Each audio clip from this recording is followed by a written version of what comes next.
ദൈവനാമത്തിന് മഹത്വം ഉണ്ടാവട്ടെ. വചനപ്പുലരിയിലേക്ക് ഹൃദ്യമായ സ്വാഗതം ആശംസിക്കുന്നു.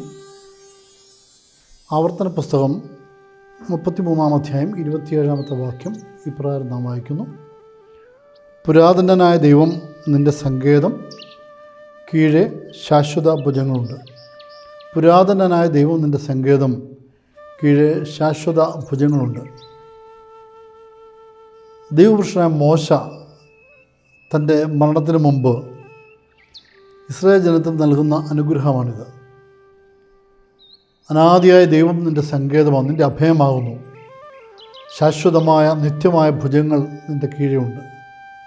പ്രിയമുള്ളവരെ, സർവശക്തനായ ദൈവം, അനാദിയായ ദൈവം നമ്മുടെ സങ്കേതവും നമ്മുടെ അഭയവുമാകുന്നു.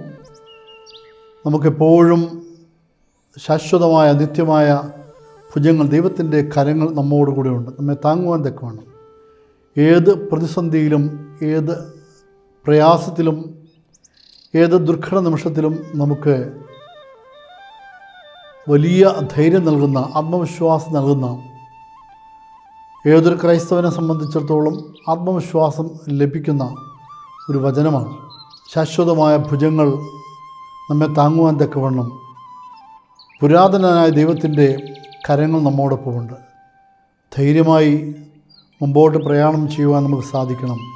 ആത്മവിശ്വാസത്തോടുകൂടി, ആത്മധൈര്യത്തോടുകൂടി, ക്രൈസ്തവ ദർശനത്തോടുകൂടി ദൈവത്തിൽ ആശ്രയിച്ചുകൊണ്ട് മുമ്പോട്ട് നയിക്കപ്പെടുവാൻ സാധിക്കണം. അതിന് ദൈവത്തിൻ്റെ പരിശുദ്ധാത്മാവ് നമ്മെ ഒരുക്കട്ടെ എന്ന് പ്രാർത്ഥിച്ചുകൊണ്ട് വാക്കുകളെ പര്യവസാനം. ദൈവം നമ്മെല്ലാവരെയും അനുഗ്രഹിക്കുമാറാകട്ടെ.